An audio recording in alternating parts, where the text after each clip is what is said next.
This is your Chargers linebacker, Daiyan Henley, and you're tuning in with Chargers Unleashed.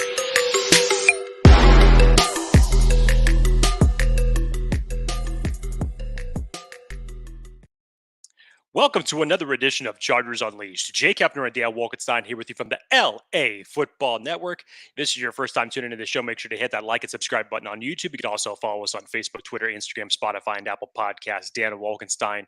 That day that we were bracing for finally came as free agency frenzy officially started today. Deals became official today. Moves were officially made. And at least up until now, it may not have been the barn burner of a day that Chargers fans were expecting to see earlier this afternoon. But of course, we're going to get into all that. What moves obviously were made, what moves were not made, transactions and deals that were officially official this afternoon, and where that leaves the team from here and where do they go in terms of building it out as we get closer to the NFL draft. But of course, before we get into any of that, Daiyan Wolkenstein, sir, how are you? Relieved, I think. I think relieved would probably be the word that I would use to describe. You know, I think this has been like, it's felt like marching towards D-Day. It felt like it was so heavy on Chargers fans and myself, and just waiting for like, can we please just have this happen, right? Like, get it behind us. And while give me the bad news so I can get on with my life. yes. Like, and while not all of it is behind us, enough of it is behind us to where we now know a little bit more about like what this future Chargers team will look like, and the big names. So we'll talk about Khalil Mack restructuring. We'll talk about the Mike Williams release and the impact of that. We'll talk about kind of where things stand with Keenan Allen and with Joey Bosa, and what this wide receiver room will now look like in the post Mike Williams era, as well as free agency and where we go from here. But before we get to that, Jake, we love doing live shows. Live shows, I think, is where we get the most out of these episodes. We have the most interaction with fans and with listeners and viewers. This is with you, for you, by you, viewers. So you know the deal. If you don't, we'll remind you. Leave the comments, topics, ideas, feelings, emotions, put them in the chat. Frustrations. We will do our best. Anger management fence. We'll do our best to weave those throughout the discussion today. But Jake, before we get to everything, let's pay the bills. Let's talk about our friends over at Bet Online. Yes, sir. I want to remind everybody that the easiest way to get into all of the sports action, it's Underdog Fantasy and their pick'em game. Just pick higher or lower on your favorite or least favorite player stats. You could win up to 20 times your money in a single night. Underdog keeps it super simple with their easy-to-use website and mobile apps. Just pick between 2 and 5 players to fill out your pick'em entry. Get every pick right and take home some cold hard cash. Use the promo code Unleashed and get your first deposit doubled up to $500 by Underdog. Going over to Underdog Fantasy today and let them know that Chargers Unleashed sent you. All right, so Jake, let's get right into this for a second. I had a little technical difficulties here. Give me 1 sec. There we go. Let's get to some of these comments that we have right off the bat. Let's see. We appreciate you guys. Thank you. Jason says, "What's up, Ball? Good evening, Bolt fam. Sad Mike Williams is gone. So happy we got to keep Mack for now. New era of Chargers football is here." Daniel Gomez says, "How do we feel about void years?" My answer would be pretty darn good. I would like it. I think it helps. Jason says, "Happy that Mack is still here." We have some suggestions about trading Bosa and re-signing Mike Williams. A lot of people excited about Khalil Mack staying with his team. We'll talk about that here in a bit. Paradise Hill says, "Watch Joey Bosa miraculously stay healthy and tear it up somewhere." First question of the episode, Jake. Do you think they will re-sign Mike Williams? Also, I'm thinking if they do, the draft will be O-line, tight end, corner, running back, D-line, and maybe one wide receiver. So, first question. What are the odds that the Chargers team re-signs Mike Williams? Yeah, there was a report that came out shortly after the Mike Williams release that there was a possibility that he could re-sign with the Chargers for less money. They broke the news, yeah. Obviously you'd love for that situation to play out. I just think that his free agent market is going to be so robust that another team will probably be able to sign him to a very cheap contract that he could very well take. Honestly, we have no idea what a cheaper contract would look like with the Chargers if he ended up returning, but his market is going to be robust. Um, and again, I'm not sure on the numbers. I know we're seeing contracts like what Calvin Ridley was getting out there in free agency now going to the Titans for his money. And even in a wide receiver ridden draft the way it is, as much as Dan and I like to talk about the wide receivers that are in this upcoming draft, and it is deep, it'll be interesting to see what the figures are for him, where he ultimately goes. Um, I think just between now and April, personally, I'm not going to hold on to too much faith on that, unfortunately, as much as I would like to see Mike Williams back with this team at a lesser number. Yeah, I just don't see that happening.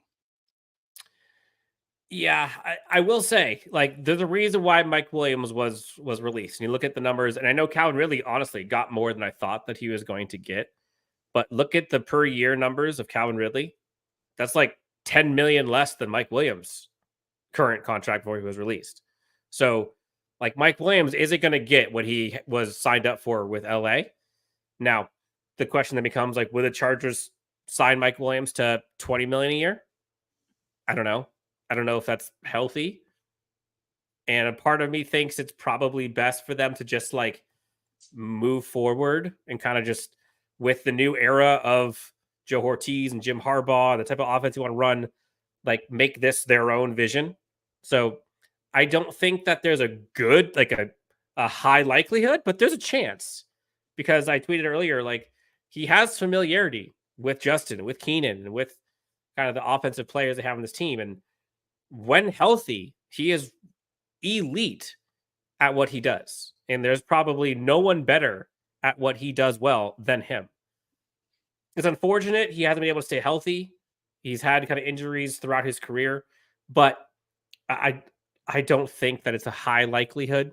Second part of this question, O-line, tight end, corner, running back, D-line, and a receiver. Basically, you're saying all the positions. Yeah, I mean, real talk, they're probably going to get an offensive lineman in the draft, probably going to get a tight end, definitely going to get a corner, probably going to get a running back.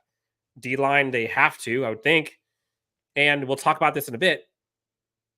Their wide receiver group now is not as, I was going to say it's thin, but it's not as thick as people would like it to think it is.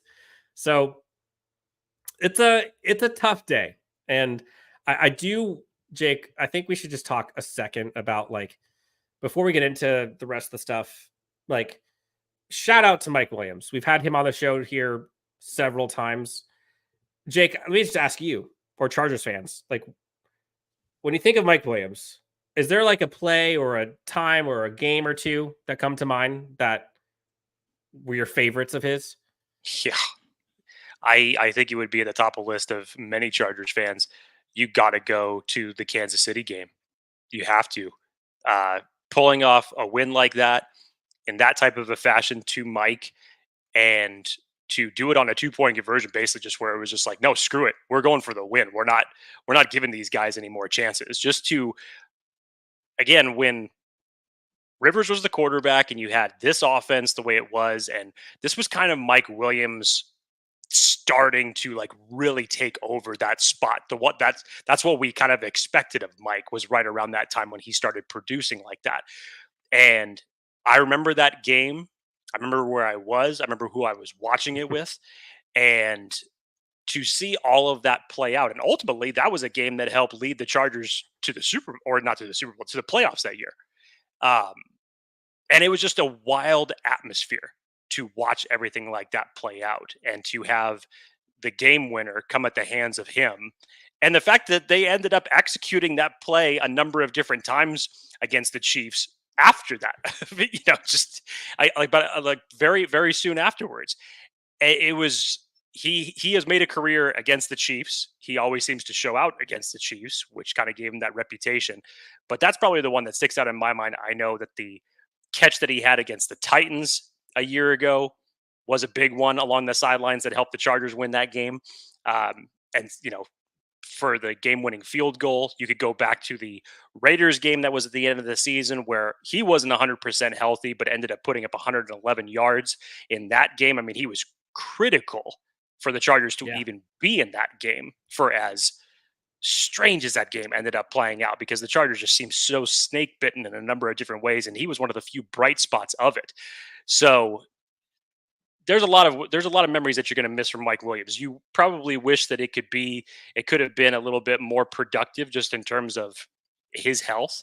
And then, as much of the stuff that we want to talk about with Brandon Staley, Joe Lombardi, strangely enough, that felt like Mike Williams kind of got an expanded role underneath those two, because he wasn't just your deep X receiver, 50-50 catch ball guy. They started using him over the middle, and you started using him in a variety of different ways where he was able to get open and make more plays than just being a straight down the field guy. And I hope for him that wherever he ends up landing, it's going to continue that trend, because he was very productive in that role. And, unfortunately, the scenario that we were put in today was brought on by the old regime. So yes, it's a heartbreaker to walk away from Mike Williams due to contractual obligations, but you wish him the best. Yeah. That Kansas City game in Kansas City was top tier, like elite. Like that was kind of like take over. I mean, hell, he rushed for like a 20-yard touchdown in that game. And they had 2-point conversion, obviously, had the catch in the end zone. I mean, the guy was just an absolute beast. Someone said in here, I think Jason Evelich says Chief Killer. Like that was, I think everyone knew, and Chiefs fans as well knew about that. A lot of people asking about free agents. We'll get to that in a second, but because of what happened with Mike Williams and the release from that move alone, technically, because of some of the other releases they had to some smaller name players, that move alone put them then under the salary cap restrictions going into the new year. So I think there was kind of a brief like sigh of relief of, okay, well, sucks, pain. Mike Williams is gone. Oh, okay, we made it. And then good news, I think, for a lot of Chargers fans, Khalil Mack, you get news from Adam Schefter, I believe, that Khalil Mack had agreed to restructure, quote unquote, his contract and will be a Charger this coming year, which is massive. Jake, you and I talked about the numbers that Khalil Mack and Joey Bosa and Keenan Allen, even if they kept all three and got rid of Mike Williams, like those three numbers, like you just can't sustain a team with 30 plus million and three players not being a quarterback. Khalil Mack restructuring, for all intents and purposes, means he's going to be extending his contract with the Chargers. And we saw people talk about earlier, maybe it's void years. It gives Chargers more ammunition this free agency to go out and mess around. To my knowledge, I haven't seen it. There haven't been any numbers about what that new contract will look like. But that's huge. Not like, put aside the fact that they keep someone who just has 17 sack season. The fact that they were able to keep him, extend him, and lower the cap number. Massive. Jake, did you see that as a win for the Chargers? Or do you see it as a, well, they should have ripped the Band-Aid, but like this is a nice consolation prize? Like, where do you fall with this? You're on mute. That would help. I muted it because I started coughing. Apologies. I was going to say, well, that's where you kind of felt like this whole day that we were dreading for. It still kind of feels like we're not done in this scenario. I don't necessarily mean with Khalil Mack, but I think decisions are still going to be possibly made as it relates to Joey Bosa in this circumstance. So for me, I had kind of come around to the idea of, it's time to rip the Band-Aid off. If you keep one or if you keep both of them, they're only going to end up remaining with this team for at least one more year. Better to get what you can for them right now in a trade or whatever it may be. And let's move forward into the future with Tuli and find your next edge rusher of the future to pair him with. So I had spent the last month or so okay with that idea. Now, am I upset that Khalil Mack is back? Absolutely not. I mean, for a guy at his age, putting up the production that he did last year, you could tell how much of a leader he is for this locker room and how much the players love and respect him. And obviously, with a new front office and a new coaching staff, how much they respect him too. So ultimately, I'm glad that they ended up getting this deal done and that he was going to end up staying. I think the optimistic side of you and I, Dan, was that Keenan Allen and Mack would probably be the two out of the big four that were the most realistic to stay based on their play and their benefits to each side of the ball. So Most deserving to stay, if we're being honest. yes, With but their play and performance. as we got closer to this free agent frenzy deadline, there were so many reports that we just heard that it was going to be, 3 out of the 4 are going to be gone. They're not going to be here. And, it's a tough pill to swallow, but you spent all that time talking about it and you're like, okay, I made my peace with it. I'm good with it. I'm ready to move on. And then, surprise, 11th hour decision and Khalil Mack restructures. What do you think happens to Bosa? Asks F Prince. I don't know if that's a tribute to Fresh Prince. I'm not sure. But Jake, let's kind of get to that for a second. Nothing has been talked about, or at least officially, when it comes to Joey Bosa. And I don't know if that's a good or a bad thing. What do you think happens to Joey Bosa? Do they stay in LA? Here's where the Chargers don't necessarily have pressure or lack of leverage anymore, because everything, of course, leading up to free agent frenzy with these 4 big contracts, the entire league knew that the Chargers were squeezed when it came to the salary cap situation. They knew that they were going to have to dump some people. And obviously, unfortunately, Mike Williams ends up being the casualty to that. As of right now, with the restructure, and then, of course, getting all of the Gus Edwards, Will Dissly, and Lohi Gilman contracts under the books, they're roughly now, correct me if I'm wrong, Dan, I think it's just under $6 million they have in open cap space. So they're compliant right now, which gives the Chargers a little bit of leverage back, because if their plan is to still possibly move on from Joey Bosa and field some calls, they have a little bit of that leverage back where they don't necessarily have to give him away now. There is no timeline that they have to measure now. So I think they got a little bit of that back. I wouldn't be shocked if they ultimately ended up trading him. I did think today, though, Dan, because of the fact that he is still part of this roster, one of the first comments that Jesse Minter said in his interview when he arrived with the Chargers is said, I would love to have those 3 and coach him on my team. And he was referencing to Joey Bosa, Khalil Mack, and Tuli. So who knows what's going to happen? I think it's a big question mark with Bosa. As of right now, I don't think you could necessarily sway one way or the other. I will say, I think the closer that we get to the draft and Joey Bosa still remains on his roster, I think the higher chances are that the Chargers don't move off of him for this year. At least you wouldn't take those conversations and pick them up maybe until the summertime. Who knows? But the closer that we get to the draft, I think it maybe be the less likely that the Chargers move off of him and they would just play out this season. Yeah. Dave Elliott asks, how much money can we actually free up with more restructuring? Quite a bit. I don't have the numbers in front of me, but I want to say, I think Keenan Allen, you can restructure like 15 million more to the books for this year. I believe Joey Bosa is in that same realm. Now, takes 2 to tango. They have to be willing to do it. There have been reports, I think I've seen that like Joey Bosa is unwilling to do that or unwilling to take a pay cut. I'm not quite sure exactly where that is. Khalil Mack did. And, I don't know if it's fair to compare, but if you ask me which of those Chargers defensive or which of those Chargers edge players deserves that contract that Mack has agreed to restructure, it's Khalil Mack. Like, there in no world should Khalil Mack be getting paid less than Joey Bosa. And so for that reason, I just do not see them retaining Joey Bosa on that current contract. It doesn't make sense, especially because of the lack of production he's had Some due to injury, some due to whatever. But the facts are, go look at how much money he's making and look how much production he has not given this team. So I do think that when it's all said and done, I think Bosa's gone. I don't know when. I don't know how. I do think that they probably have more leverage now, to your point. Now that they are under the cap, they don't have to worry about like a deadline.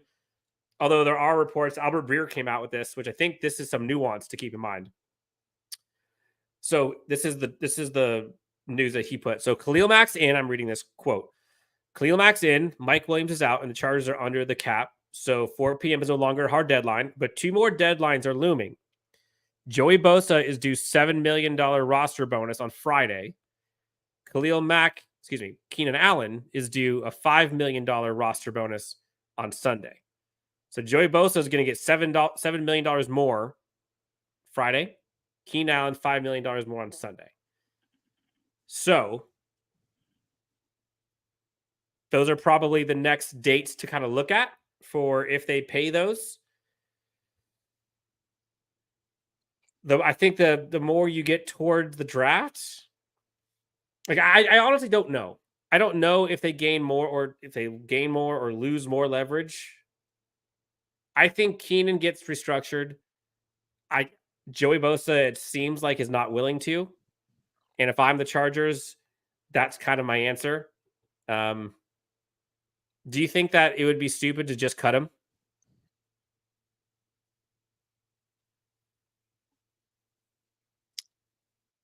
I've come around on the idea. Like I said, I was okay with ripping the Band-Aid off and moving on from that. Now, if you were to tell me that you'd go out and you'd get a Latu in this draft, and you have Latu, Tuli, and Mack as your 3 edge rushers, I'm fine with that. I am 100% okay with that. Joey's just one where you kind of just have to... 8.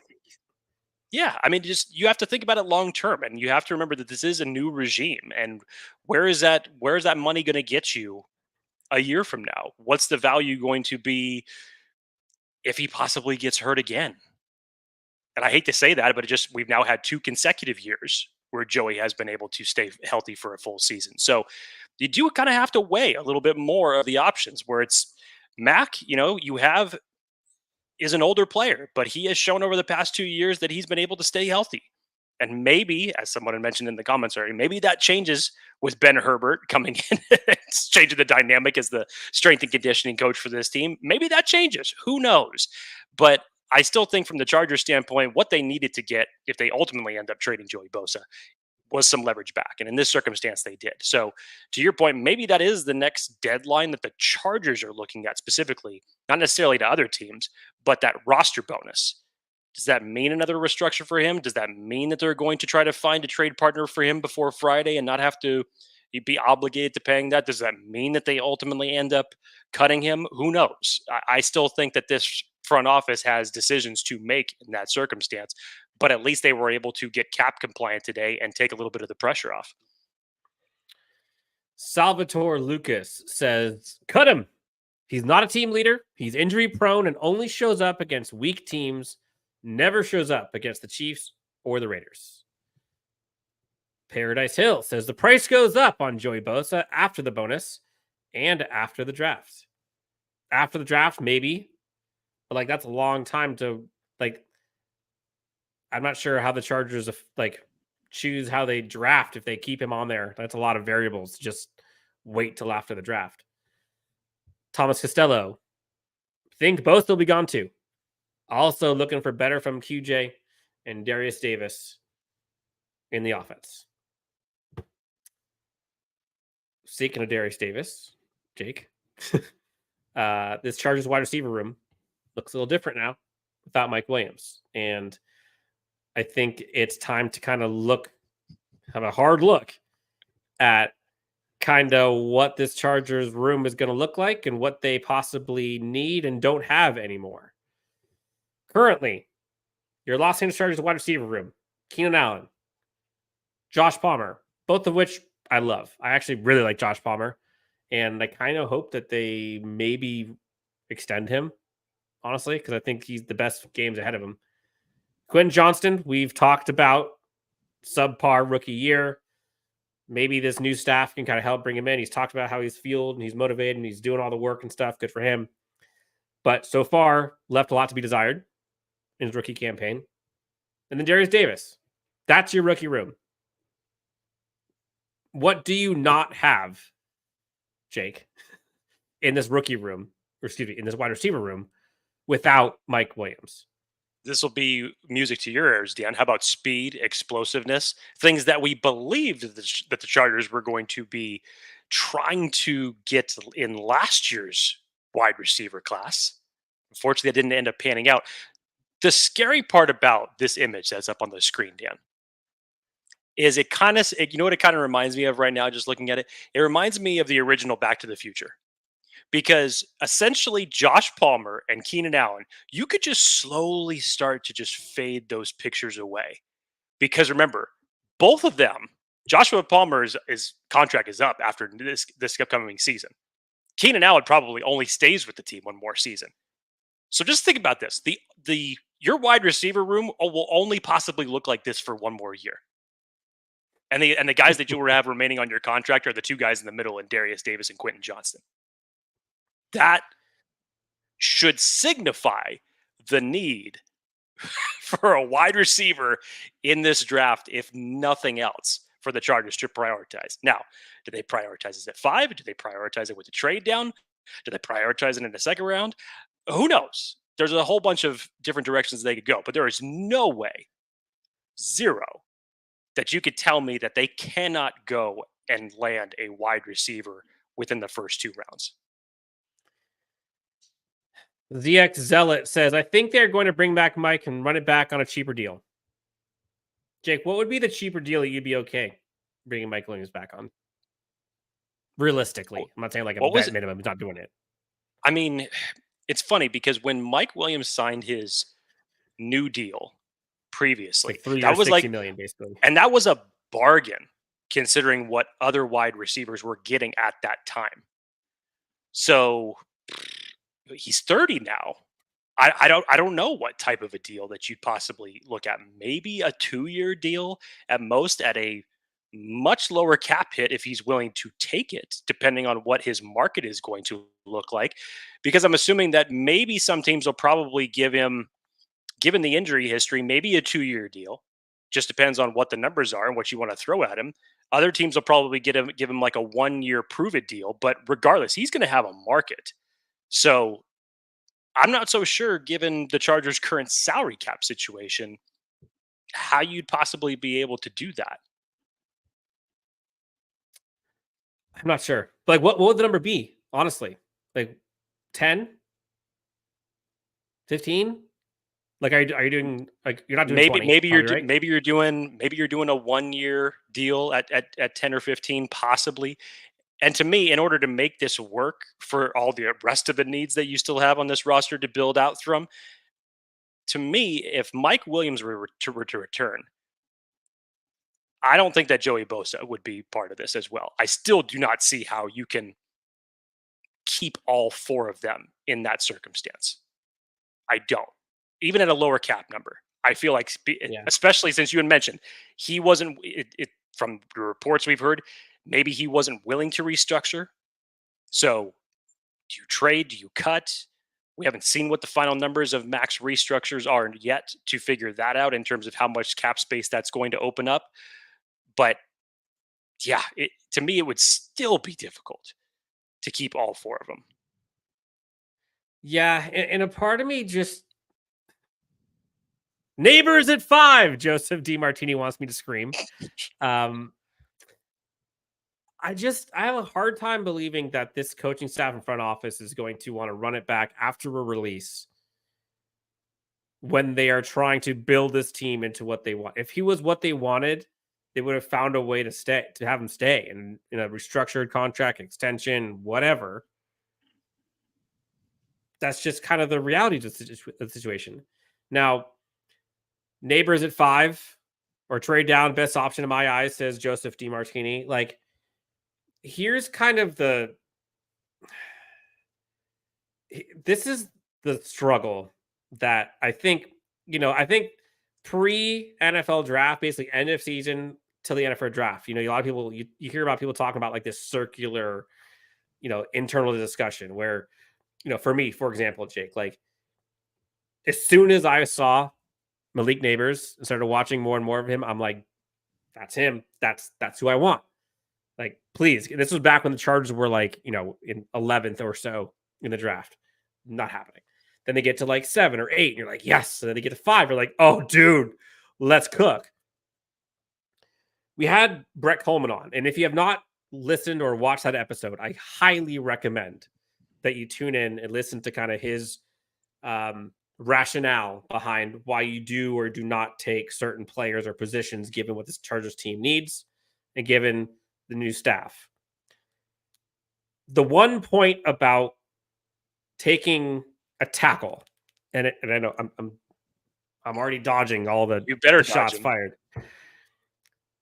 And Brett Coleman alluded to this. The floor or the shelf for those elite tackles, there's a bunch of good ones, but that shelf drops off fast.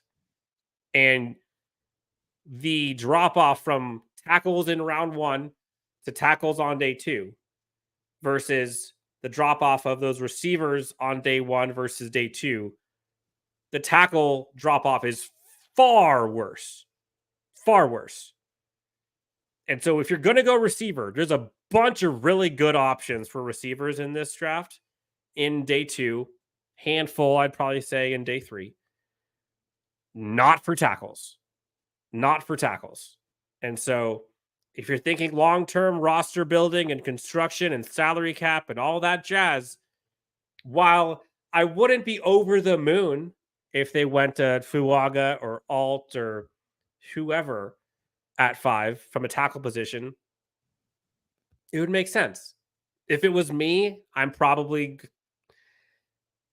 I have a hard time believing that those guys are BPA over Neighbors or Harrison or Rome, honestly.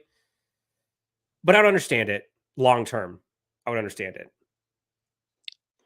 Dan, I wanted to touch on this for a second because you started bringing up Brett Coleman. So we'll take you guys behind the curtain for a second here, because when we got done doing the episode with Brett yesterday, he kind of gave us his predictions as far as what was going to happen in the top 5. So he said, because I brought up to him, like, well, what about that alternate universe where maybe 4 quarterbacks are taken in the top 4 and Arizona moves off and someone wants to trade up for JJ McCarthy, and we see something that hasn't happened yet in the NFL draft and 4 quarterbacks go 1, 2, 3, 4. And he says, I'm actually hearing that Arizona wants to go Joe Alt.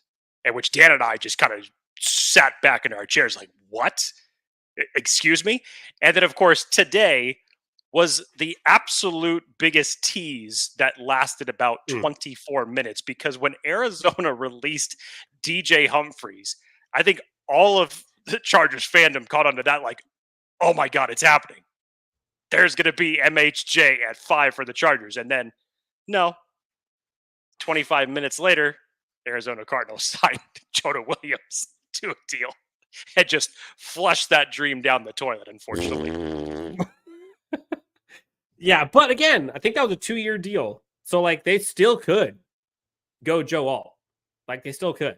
Like, I have a hard time believing they will, honestly. But, like, they could. But I think people need to start warming up or bracing for a tackle in round 1. I think, like, given what we've heard from so many people, 5, like, okay, so, well, I would say they should probably warm up to that too, because it still could happen. But, like, the worst kept secret is the Chargers want out of number 5. And so a few people said on Twitter, like, if they go in the trade down route, I am fully on board. Like, I am full throttle in going offensive tackle in round 1. But also, there are so many options if they trade down to where, like, you can go CB1. You can go edge 1. You can go JPJ, depending how far down you go. I might still lean tackle because you're still getting an elite one there. But then you may end up with another second-round pick. And then he can go get that wide receiver. You can go get that corner. You can go get that edge player. See, this is the beauty about having guests on this show, especially during draft season, because the perceptions are so different. Last week, we had Jordan Reed on the show, who made the biggest advocate push for Brock Bowers, not necessarily at 5 because he had the Chargers trading back to 9, selecting Brock Bowers there. But he totally gave a great reasoning as to why the Chargers could use Brock Bowers in this offense.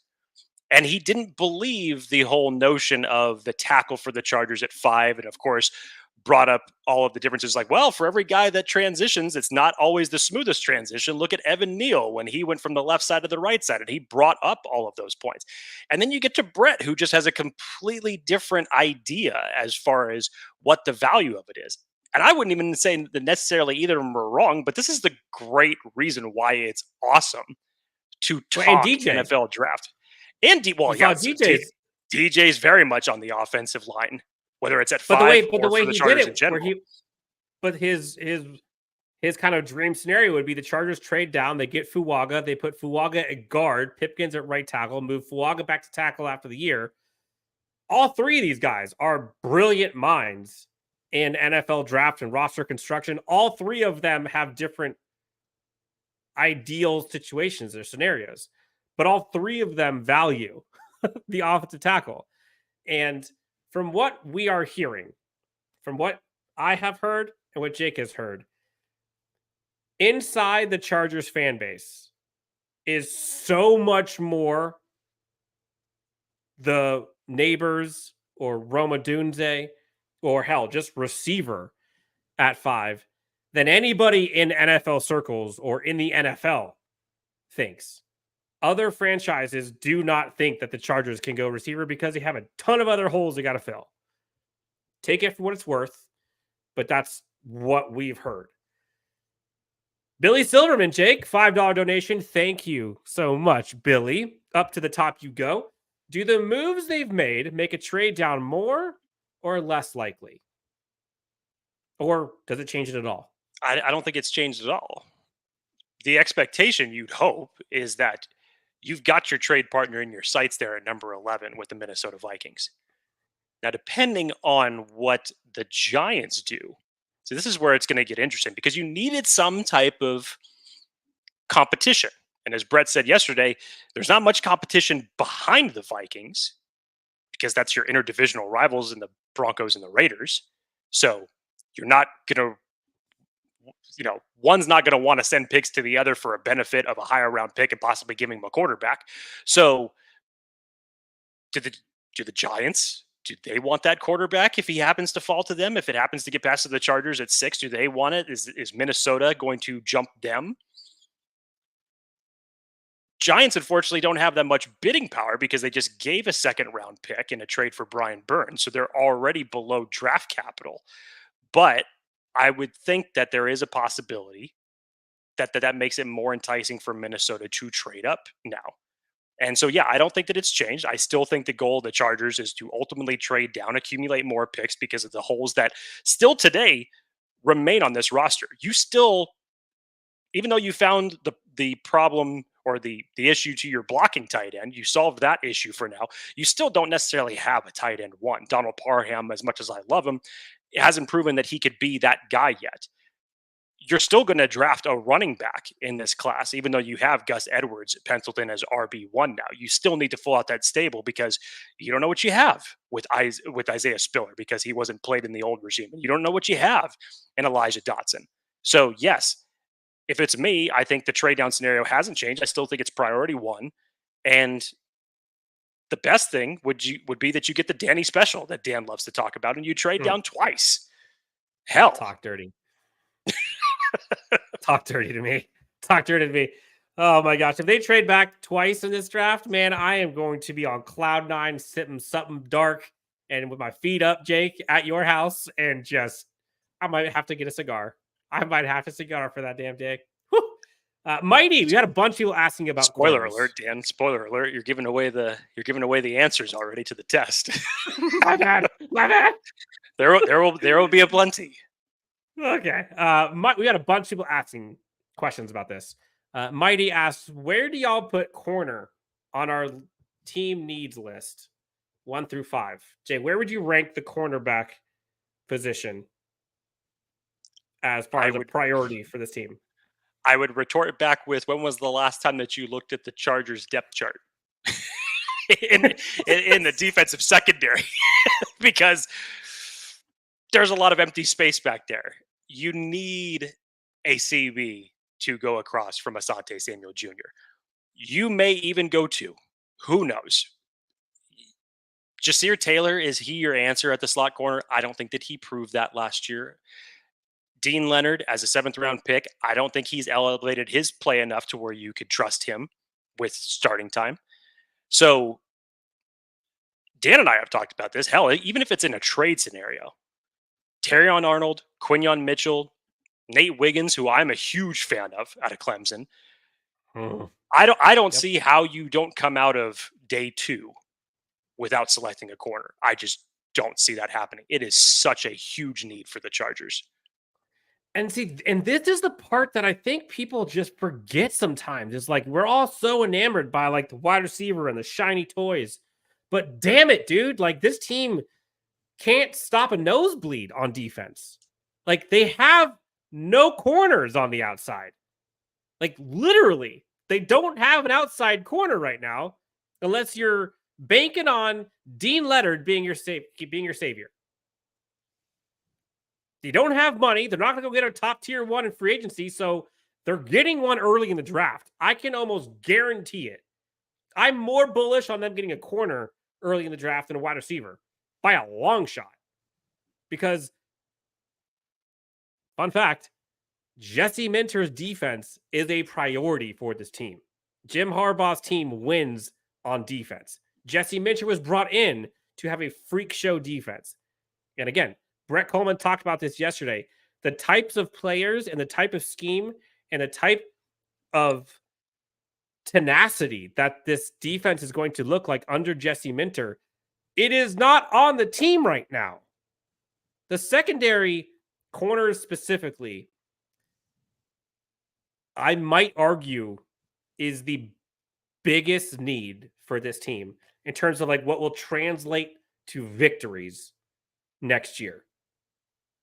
Maybe center, and probably it's probably between center and corner. Those would probably be my two. Smooth transition, Jake.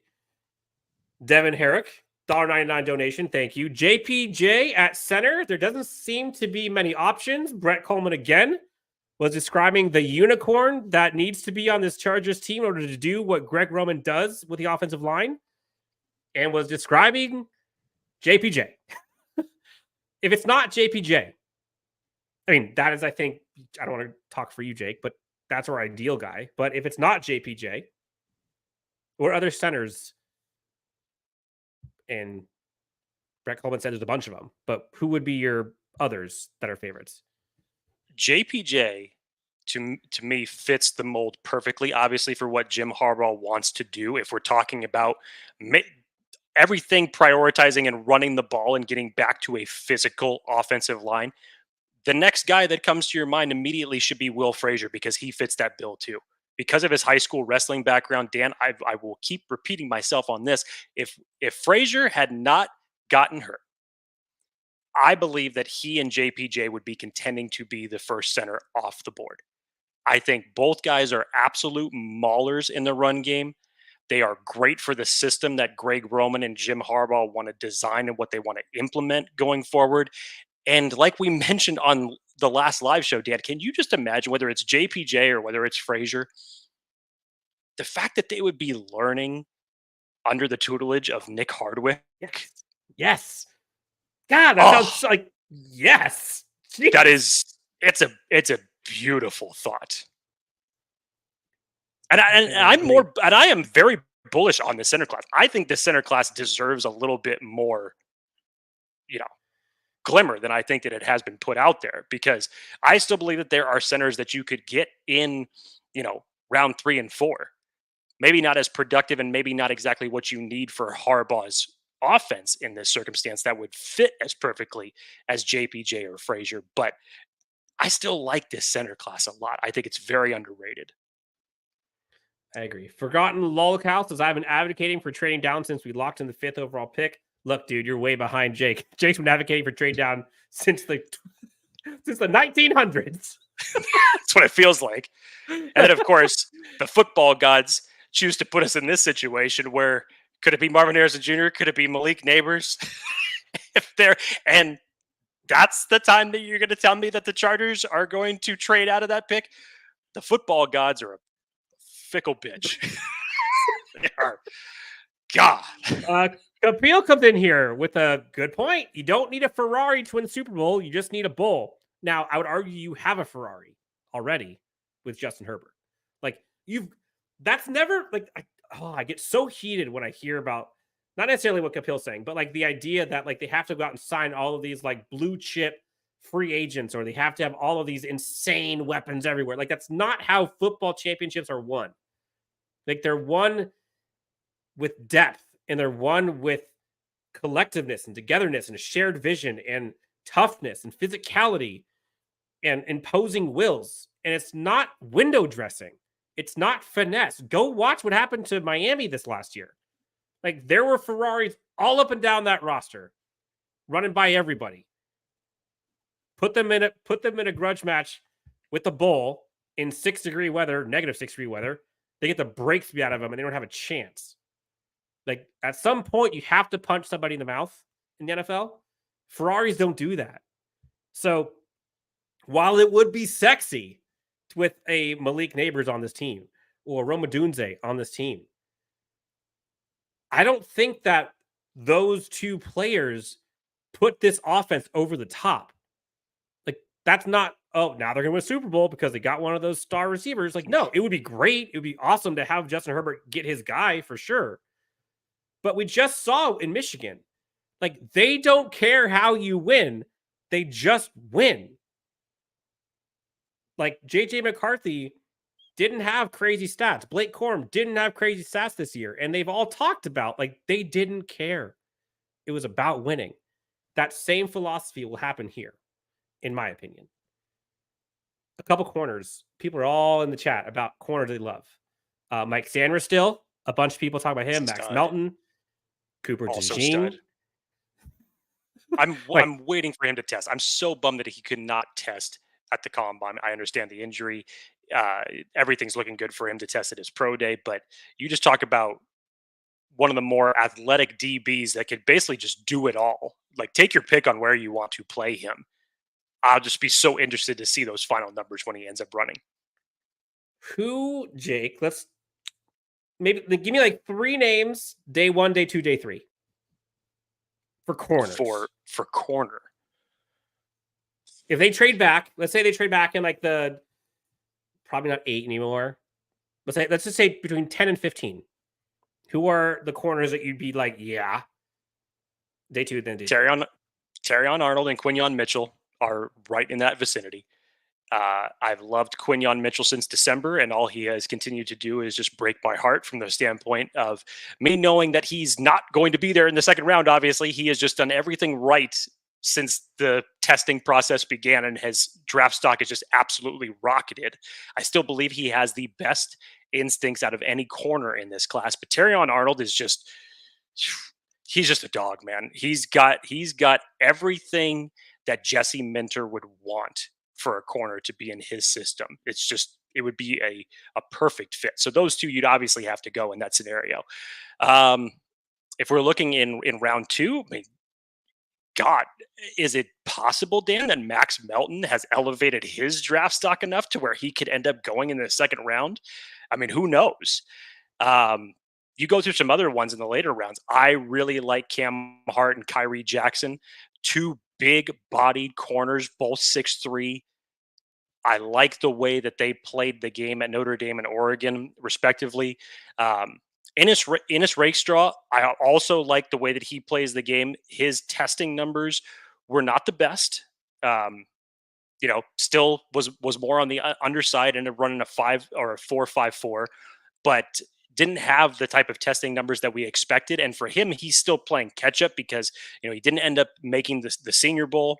and we really needed to see a lot from him coming into this part of the draft scenario, or this part of the draft sequence, given from where we are now to get to April. But the Chargers can go so many different directions. They can. A couple corners that I really liked, and I talked about this prior to the combine, and then something just balled out. Renardo Green, a lot of people are starting to get on his train. That guy is a press man machine. Elijah Jones, you heard it here first, maybe not first, but that kid is good. Andrew Phillips out of Kentucky, I really, really, really like him. A little raw, but could be a guy to go after. Nehemiah Pritchett, Chris Abrams-Drain, like all these guys are so good. Like the cornerback class is deep this year, and it's a good problem. They gotta go.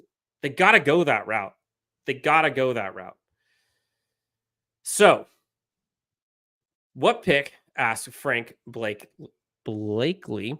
And again, if you just joined us, we've talked Keenan Allen, possible restructure, what that could look like. We talked about Mike Williams being released. We talked about Khalil Mack's restructure agreement that we've heard.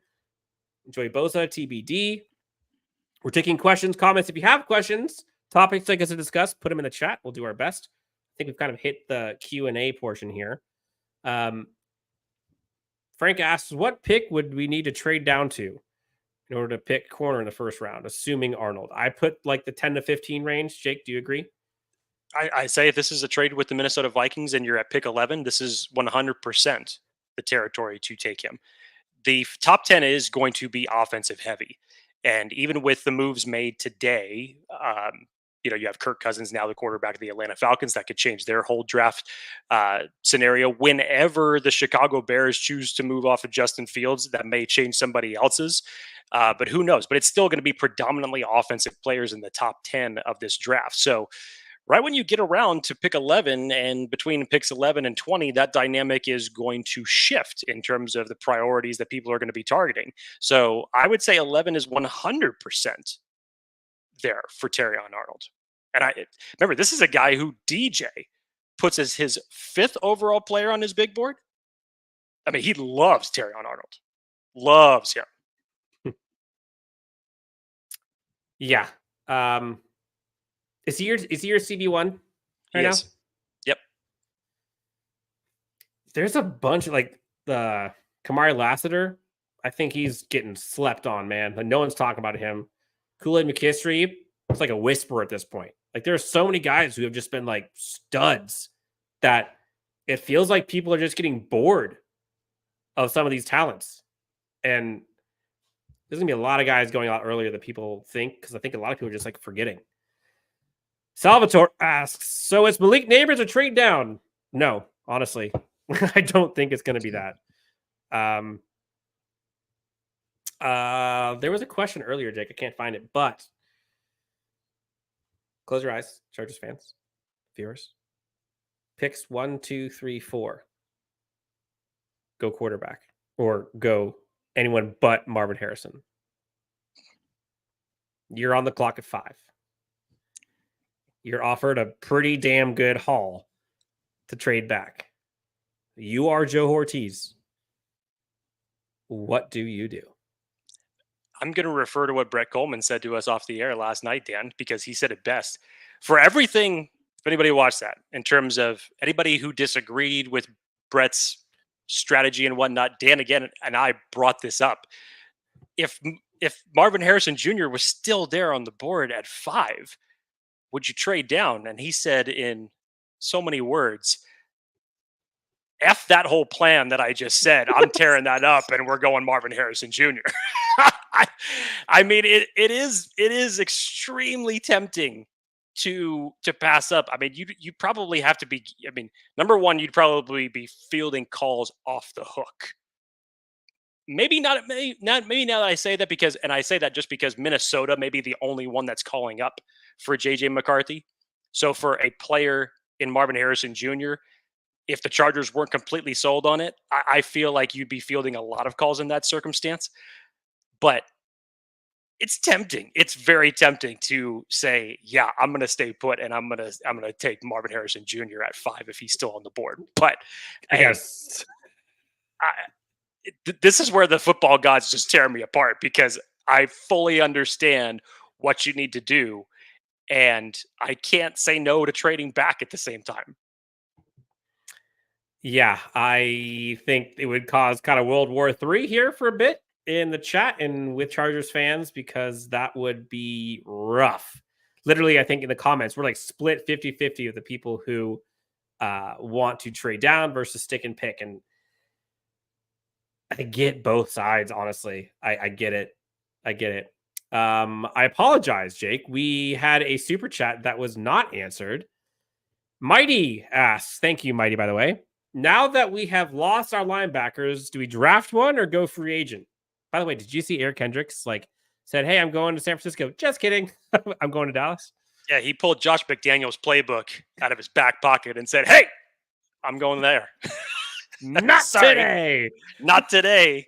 I think that this is a market where it's very interesting for the free agent pool of linebackers that's out there right now. I know a lot of people were trying to connect the dots to Titus Bowser, who was released today by the Baltimore Ravens. Good production from him when he's healthy. Could he be signed on a cheap deal? 100%. You're going to have to fill that linebacker room out with somebody because you don't quite know what you have with Daiyan Henley at this point because he was limited to mainly special team snaps throughout the year. Nick Neiman has proven that he's not much more than a core special teams player. Technically, you lost three linebackers today, Dan. Kenneth Murray, Kendricks, and Amon. So you're really thin at the linebacker position. So you're going to need to draft one, and maybe the priority, given the fact that this linebacker class also is not the strongest, you're probably going to have to make it a higher priority than you originally thought. Yeah. The linebacker from Buffalo intrigues me, Tyrell Dodson. He did pretty darn good this past year, filled in for Matt Milano. That could be a linebacker I'm going after, but otherwise you're kind of looking at guys like, you mentioned it, like Bobby Wagner's out there. You're looking at Kyle Van Noy, but I just don't think that's the direction the Chargers will go. I think they're looking for like freak athletes. Like that's like the staple of Minter's, Baltimore's, McDonald's, like that kind of defense. That's what's predicated on. Look at Roquan Smith and Patrick Queen. Those guys that were aforementioned are not them. Honestly, they're just not. In the draft, though, like there are some physical freaks. Peyton Wilson, Edgerrin Cooper, Cedric Gray. There's a bunch of guys.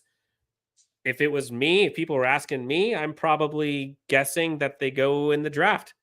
And don't look now, but just like other 17 positions, Jake, I think they're going to go linebacker earlier than people expect. Because again, just don't trade back up into round one for one. We don't need a repeat of history. No. But again, your current linebackers, the only linebackers on this team, are Nick Neiman and Daiyan Henley. It's bad. And Daiyan Henley might be good. Like he might turn into a great linebacker. Like we have no clue. When we saw him on the field, he looked great. So he could turn into a Patrick Queen type. But they got one that is going to be a physical freak. Nick Neiman, core special teams guy, played well in spurts or serviceable, I would say. But I don't necessarily think that he's your stud linebacker that the Chargers are probably looking for. So people in the comments are talking about some of the stud linebackers in Michigan that they can go after. Colson. Go get that linebacker. I like the other one too. Michael Barrett. Barrett. Yeah. I like Barrett a lot, man. Later round guy that you can get. I'd be good. I'd be good with that. Well, Jake, how do you see this playing out now? All this money has been kind of like flown around. They got the Mike Williams release. Max agreed to restructure, which we don't know how much that's going to impact them, but currently they have, I don't know, pennies a bit to play around with. I just don't see them keeping Joey Bosa in the current contract. And if they are able to, however they do it, trade, cut, whatever, that $20-something million will go a long way to filling out this roster and the needs prior to the draft, which I think if I was GM, like that's the way I do it. Like I don't want to be dependent on, my savviness in the draft to trade down 14 times to get enough picks to fill out the roster and UDFAs. Mm-hmm. Like that's a scary business. Like it would hurt. It'd be a gut punch to no longer have Joey Bosa on the team, but like think about the positives that it could bring. How do you see this playing out in free agency? It's tough right now because you look at this, and for even the moves that the Chargers made, probably the one that benefited you the most in terms of having an idea of saying, okay, that position is shored up, was the Alohi Gilman signing. Bringing him back was an absolute no-brainer, given the fact that this safety class is very top-heavy. It's not deep. With all the other priorities that you have on this roster, safety was kind of one that was thrown to the back burner. I mean, just add it to the list if that was the case. If you weren't able to bring Alohi back, you'd be in some trouble right now in terms of what moves you'd be able to do. Now, still, even bringing in Gus Edwards and Will Dissly, that solves a little bit of a problem, but you know that the Chargers are going to have a priority to fill out the rest of that stable in the draft. You're still going to take a running back at some part of the draft, so you're going to technically sign one, draft one. Wouldn't surprise me if you do the same for center. Bradley Bozeman is out there, who also has some familiarity with the Ravens right now. Brian Allen is another possibility. Depending on what the contract numbers could look like, could they sign one of these players as a stopgap situation and then go out and draft another one in the in April? You're going to need to back it up. So you already know that the Chargers are going to be double dipping at certain positions, and I haven't even started talking about the wide receiver, the offensive line, the linebacker, the interior defensive line, which currently has no starters there. Austin Johnston and Sebastian Joseph Day are not here anymore. And when we talked about bad looking depth charts, it's very bad in the middle of the interior of the Chargers offensive line right now. They need some bodies there as well. Corner. I mean, do you expect right now, even with the draft capital they have, by the way, even with the draft capital they have, they can't fill all these needs just with the draft alone. They would have to trade back an immense number of times. And maybe that would be poetic, that it would just be a makeup for the 10 years that are essentially owed to us from Tom Telesco never executing a trade down to say, we're going to give you 6 trade downs in one draft to make up for those 10 years. Maybe that is the good juju that is headed our way. Who knows? But right now, you can't expect that all of those holes are going to be filled by the draft. There's just too many. So something is going to have to be done to either sign stopgap players at a very low number, or to your point, Dan, you have to free up cap space elsewhere. And honestly, like the problem that I constantly go back to is like, even if they do trade back a bunch, right? Let's say they get 10 draft picks. That's requiring you to hit on the 10 draft picks. The greatest GMs in the NFL do not go batting 1,000. Like the Chargers have a pick problem. Like they don't have enough. And if they do, they're not batting 1,000. I promise you that. Now, will the coaching staff bring out the best? Will Ben Herbert go out and go beast mode on them and get them ready for sure? But like, that's why I can't see them keeping Bosa, man. I just don't. Like, they don't have the luxury of paying for somebody who has not produced. They just don't. And as much as people, like the idea of him staying, and what if he's healthy? Like, you can't base your franchise on like future options or possibilities when like everything you've just seen the last 3 years tells you it's not going to happen. It's just tough, man. And the Mike Williams thing, it's kind of similar.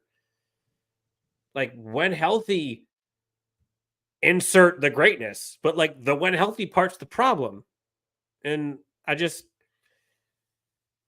don't know. So of the positions that are like the biggest need right now, Jake, I guess this is probably the last part here before we head out of here. And again, you guys have been amazing in the chat, keeping this thing going. What positions, we talked to Brett yesterday, Was it yesterday? I think it was yesterday. Yesterday. And we asked about like the biggest bang for your buck, whether it's free agency or the draft, like getting a good one. What 3 positions where if you were to like target those and fix those with great players would provide the biggest bang for your buck in terms of winning more football games next year? Not window dressing, not roster holes, like what will impact them actually winning more? And his answer was boundary corner, a right tackle, and center. Yeah. Those are the 3. Which of those could they now actually fulfill, if any, in free agency? I think the closest possible one would probably be center. Maybe you get one of these guys as a stopgap option on a low number. I would say that that's a possibility, but you'd still have to go out and get your center of the future. You have to get, this is where I feel that Harbaugh if he's prioritizing Justin Herbert, especially along the offensive line, why not give him a center that he's going to have for the next 5 to 8 years? So regardless whether or not they're able to do that, because obviously I don't see a situation, maybe Will Clapp comes back, but we obviously know that he's not, he's not going to be your center one. He's going to be a reserve backup at most, which would still then have you prioritize getting a center in the draft. So center is just such a huge priority. Boundary corner, obviously, because there's nobody there. I understand what he's saying about right tackle, and I get it, because if we look at of the 4, Trey Pipkins is kind of the weakest link of the 5. But if it's me, Dan, there's also a gap at interior defensive line right now that you're wondering what in the hell is going to take place there. You gotta get some bodies into there, because whatever ends up happening there, the Chargers obviously are gonna need somebody to stop the run. And I don't even know if you could put together a lineup right now, even with the guys that you have in the interior, that you could say would be reliable to do that. So you got to get some starting bodies in there. As you were talking, and I want to ask this question to folks in the comments, because I'm curious what you think, Jake, and also what people think in the comments. I'll put them out here. We can kind of talk about it. But like, think back to the last couple of years. Maybe we just focus on last year, because last year was like an absolute train wreck dumpster fire, right? And take injuries out of the equation for a sec. Like if we thought about like the 3 biggest reasons why this team sucked ass last year, like what were those 3 biggest issues this team had last year? Just 3. What would your answer be? I mean, pass blocking, running the football. There's 2 right there on offense, and secondary coverage. So they couldn't run the ball, they couldn't block, and they couldn't cover. No. Sounds like 3 things that you need to win a football game. So, and I'll let folks kind of put in the chat too, but let's just focus on those 3 things for a second. Currently, so far, they have targeted the run game. I would say they targeted that with both Disley and with Gus Edwards. Check. Whew, okay. Can't cover. Hasn't been touched. And honestly, it might be worse now, because technically Mike Williams isn't on the team. And they can't block. They did that. They helped there with Will Disley. So they went towards that. Folks in the comments, they're saying no discipline on defense. Agreed. You saw that a lot. I would say with Jake, you saw a lot in the secondary, like for sure. Bad defense overall. One-dimensional on offense. Jake, to your point, they couldn't run to save their life, which is, God, that was so bad. So bad. Gotta love those 2nd and 12 running plays that negate in negative that get you negative yardage. HH4 says no team speed or toughness. Couldn't play 60 minutes of football. But both of those 100%. And I think the problem with the no team speed is like team speed, I think sometimes it gets overhyped. And I do think this team needs more team speed, especially on offense. But toughness like this team has not had. And I keep going back to Brett Coleman because he had incredible insight yesterday. And he was talking about how like he goes bracket style of teams that if they were in a bar fight, like who'd come out on top. And he's like, in the past few regimes, like the Chargers, they're getting bounced in the first round or two.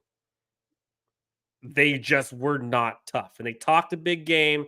You know, you want to be tough and rugged and you want to be physical and you want to be bound. They were not. This new coaching staff is going to be bringing in a tough team. So toughness is a big one. Dan, I think like, go ahead. Sorry, go ahead. No. I was just going to frame, like, I think when thinking through like what the Chargers need to do in the draft, what the Chargers need to do in free agency, and you know, like why haven't they done anything? Or I can't believe they go tackle at 5 or whatever. Like, remember the lens of what the biggest issues of this team were and what will translate to winning more football games.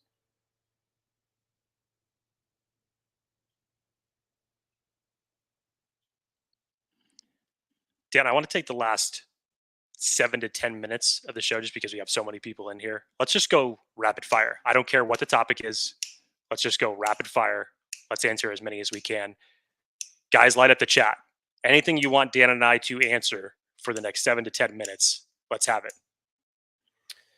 Okay. Mighty says, I truly thought we played mean all year, but tough? No. Jake, would you say they were tough? No. No. Let's see. Infinite Mind. Team is 2 drafts, another free agency away from being serious contenders. They'll compete this year, not just on coaching alone. Here's where I think that we are giving so much praise to this coaching staff. And again, we haven't even seen any of these coaches put a product on the field yet.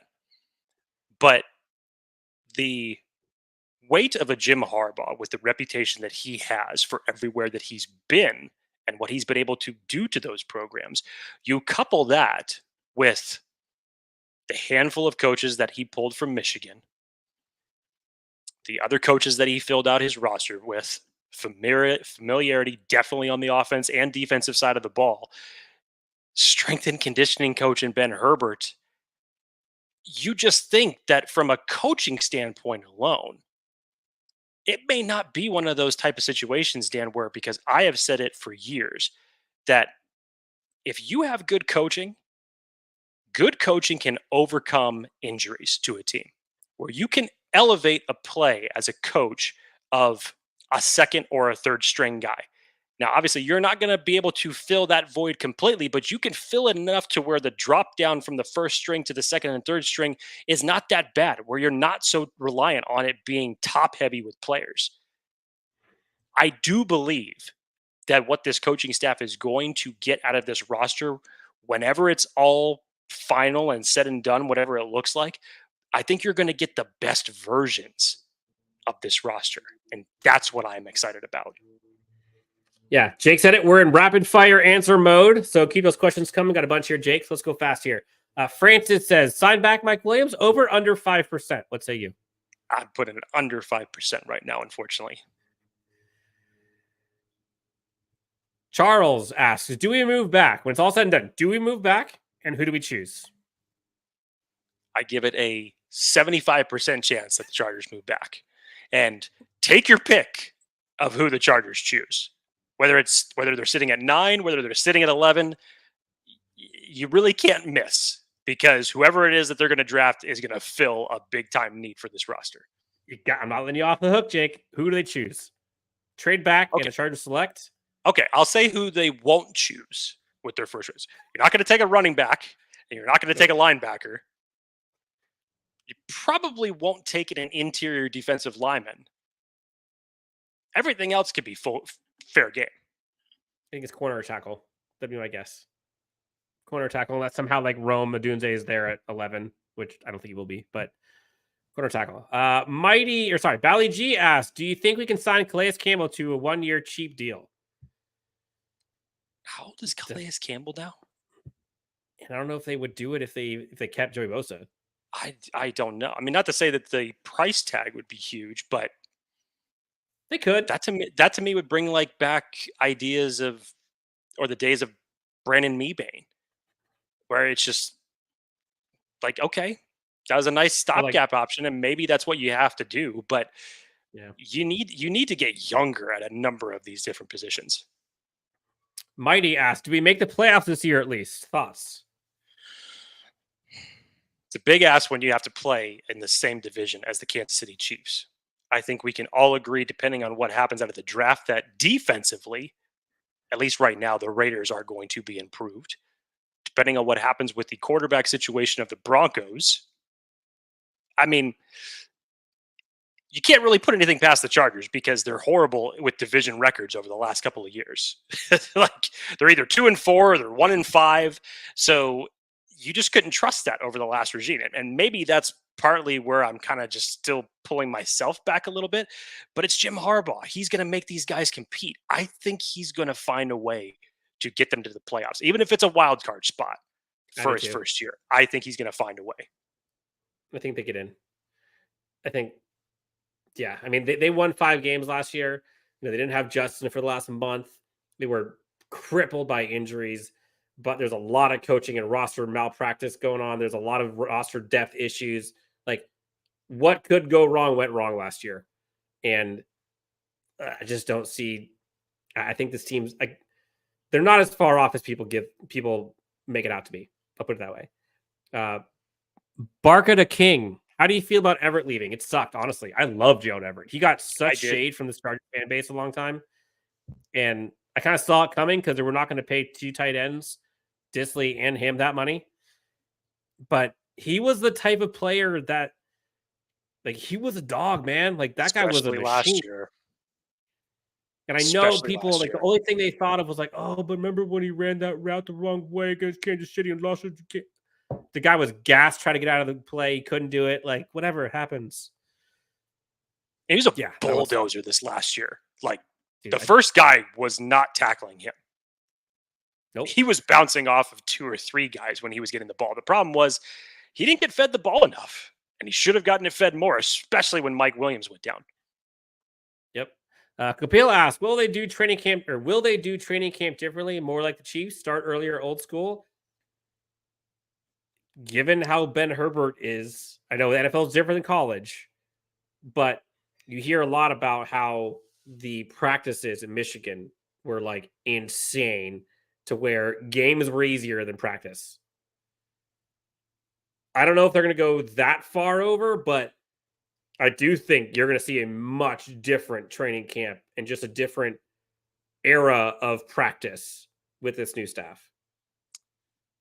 Yeah, let me bring something up here that just happened to come across Twitter. Familiar face to the Chargers. One Drew Tranquil is officially being the Chiefs recruiting officer for the team. Says, what's up? The real Mike Dub. See red and think Super Bowls. So there's one former Chargers player trying to get Mike Williams to come over to the Chargers rival. Dude, that will be so painful if he ends up in Kansas City, of all the places, honestly. Like, that would suck. Let's see. We're rounding out here. Pacific Beat says, choose all Michigan players for the culture? Question mark. Still have the line for Michigan players to be drafted by the Chargers this year at 1.5. I think they're going over that. With this, there's 18 players represented from Michigan in this year's draft. I think it's very likely, especially with Jim Harbaugh. Take your pick on which position you're thinking about, outside of quarterback, obviously, but I think they come away with at least 2 of them. I think you're right. Jake, we went over today. Shout out to all the Chargers fans and folks in the comments here. We had a ton of interactions here. Big day for Chargers. They finally got cap compliant. The Chargers no longer are employing Mike Williams. Khalil Mack agrees to restructure. TBD on Keenan Allen and Joey Bosa. I think first test, honestly, was passed by Joe Ortiz and company. Jake, anything else you want to tell or discuss on this one? I know we talked about a ton of stuff here. Did we miss anything? Is it April 25th yet? Can we get there? Can we just fast forward? Let's get to April 25th, damn it. We're 40-something days away, right? Like 43-ish. It's going to be the longest 40-something days of the year. Shout out to all the Chargers fans. Honestly, we've had some incredible feedback, constructive criticism, comments, love, all of it. And we take it all. I think one of the things that Jake and I pride ourselves is being transparent and honest and ourselves, for better or for worse. Honestly, sometimes worse. But thank you to everyone who's been through this and on this ride with us, and you've helped us out a ton. We're getting a ton of love here in the comments, Jake. I'm going to blush and get red, so I'm not going to put them all on there. But shout out to everybody. You guys are the best. Big week ahead. We have some special guests coming, so stay tuned for that. If you have not already done so, please do us a favor. Hit that like and subscribe on YouTube. Helps us out a ton. We're marching towards, I think, like 7K now, which is insane. Just a wild ride. New coaching staff, new front office, Chargers team looks different. We're getting close to the draft. Free agency is still going. But that'll do it for this one. For Jake Hefner, you can find his beautiful face at Jake D. Hefner on X. Myself at Dan W Sports, my ugly mug. LAC_Unleashed, where you find us on YouTube, Instagram, Spotify, Apple Podcasts, you name it. Until next time, we'll talk to you on the next. Thank you to everybody on the next Chargers Unleashed.